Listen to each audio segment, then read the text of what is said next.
Boa noite a todos, meu nome é Victor Gabriel Zanquete. Eu estou aqui um pouco para falar sobre o assunto de tecnologia de semicondutores. Bom, eu selecionei algumas perguntas que são muito feitas sobre os semicondutores. Então aqui tentarei sanar da melhor forma possível para vocês, ok? Então, primeiro, qual a pergunta que mais é feita? É necessariamente essa: o que são semicondutores? Os semicondutores são materiais que possuem baixa condutividade elétrica. Como o nome já diz, esses elementos estão entre os condutores e isolantes, e são capazes de mudar sua condição de condução elétrica com facilidade. Mas por que é essa facilidade?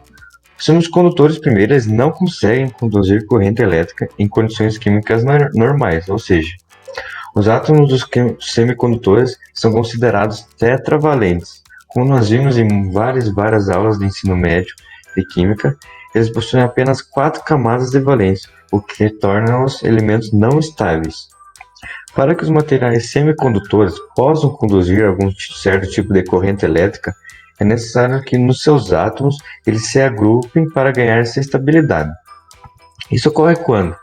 Quando as ligações químicas covalentes nas quais os átomos passam a ter os 8 elétrons e tornam-se condutores de eletricidade. Bom, antes de eu passar para o próximo assunto, eu coloquei aqui um dos semicondutores mais famosos na eletrônica, né? Esses daqui são os transistores, que são utilizados como amplificadores ou interruptores de sinais ou energia elétrica. Ok? Mudando para o próximo assunto. Agora um assunto muito interessante.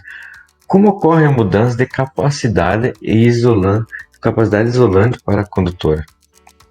Essa é uma mudança de condutividade dos semicondutores. Ela ocorre graças a um fenômeno chamado banda proibida intermediária. O que seria essa banda proibida intermediária?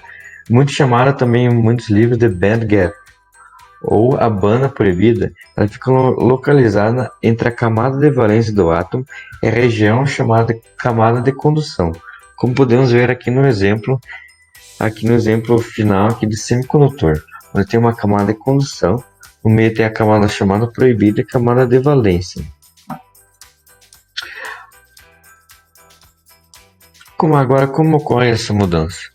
A mudança da capacidade isolante para a condutora se dá devido a receber certa quantidade de energia, onde os elétrons se tornam livres e saem da camada de valência para a camada de condução.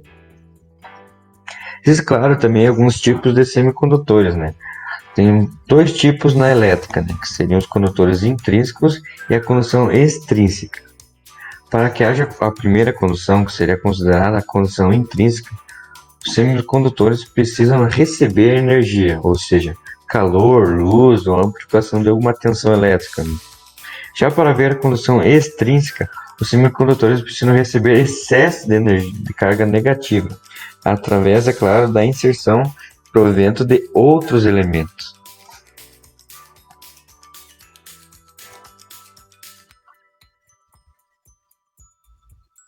O emprego dos semicondutores, agora vamos falar. O emprego dos semicondutores. Onde são empregados esses equipamentos que nos ajudam tanto no dia a dia e muito pouco nós o vemos? Bom, seu uso é essencial para a fabricação de componentes eletrônicos, como diodos, transistores, LEDs, microprocessadores, chips, nanocircuitos usados em nanotecnologia, dentre outros produtos. Os semicondutores eles são sensíveis a condições ambientais, como temperatura ou estado elétrico, seja com carga elétrica positiva ou negativa. Eles podem ser tanto de silício ou germânio, que eles são bastante utilizados para a fabricação de componentes eletrônicos, que têm aplicabilidade na prática e são muito importantes para a vida das pessoas, pois, devido às características do silício, como capacidade de resistir melhor a alta temperatura, eles têm se tornado um elemento primordial na indústria eletrônica e na produção de seus componentes, tomando um lugar que antes pertencia ao quê? O seu antecessor que eu falei antes, o germânio. Tomando um lugar que antes pertencia ao quê? O seu antecessor que eu falei antes, o germânio. As notícias, as tecnologias de semicondutores, eu vou mostrar para vocês algumas das notícias que eu andei selecionando que pareciam muito interessantes sobre os semicondutores. Aqui eu coloquei a foto de uma capa de uma web notícia que seria a seguinte: Trump quer mais fábricas de semicondutores. Os Estados Unidos estão em negociação com a Intel e a Taiwan Semiconductor Manufacturing Company. Elas são empresas que produzem chips para empresas como a Qualcomm, a Apple e a AMD.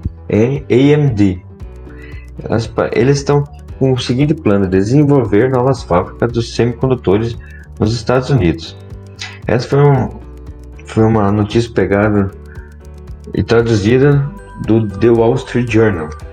E esses motivos seriam o quê? O presidente do país, o Trump, teria preocupações com a cadeia de suprimentos, e o que define como ameaça geopolítica representada pela China.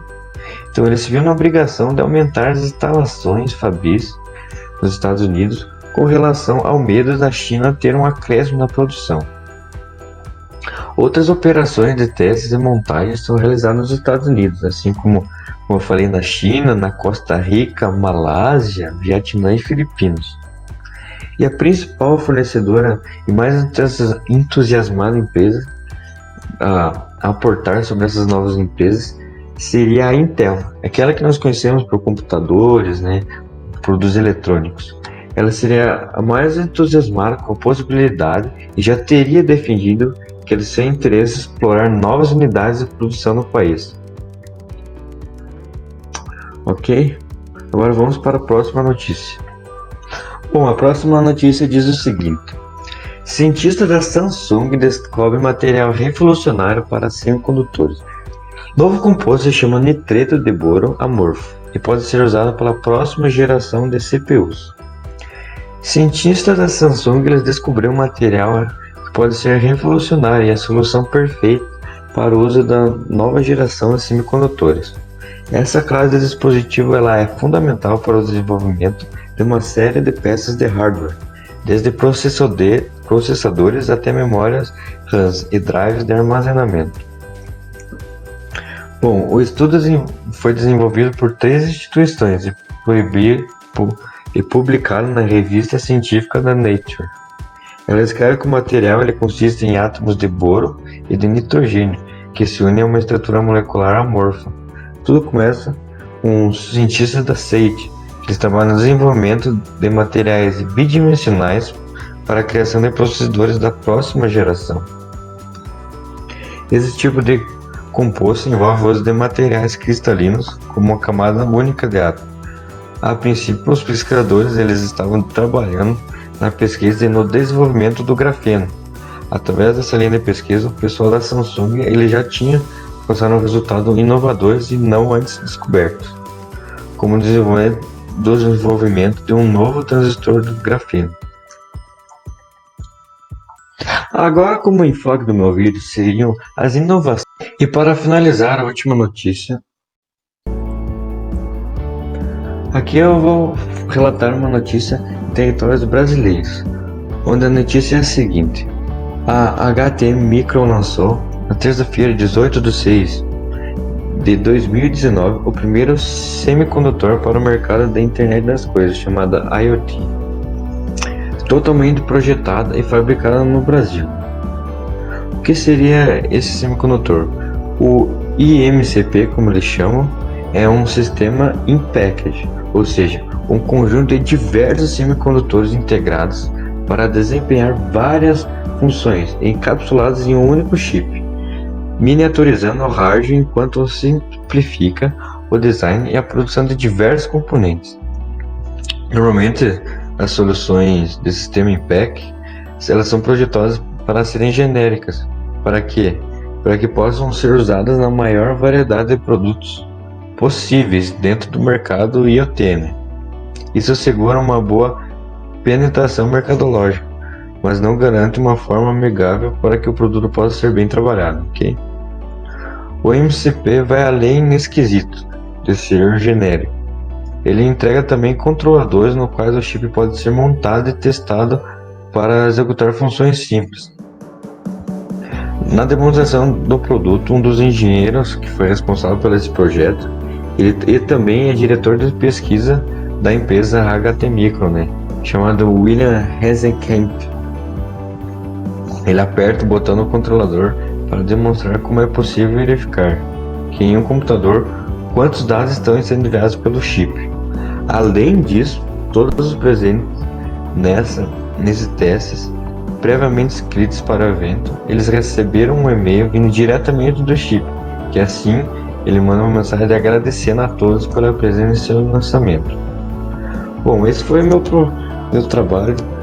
Eu gostaria de mostrar como são os semicondutores e também como eles estão tendo uma demanda crescente devido também ao mundo sempre estar evoluindo nesse sistema tecnológico, sempre buscando maior elevação e menores quantidades, sendo essa microtecnologia uma das mais importantes a serem desenvolvidas.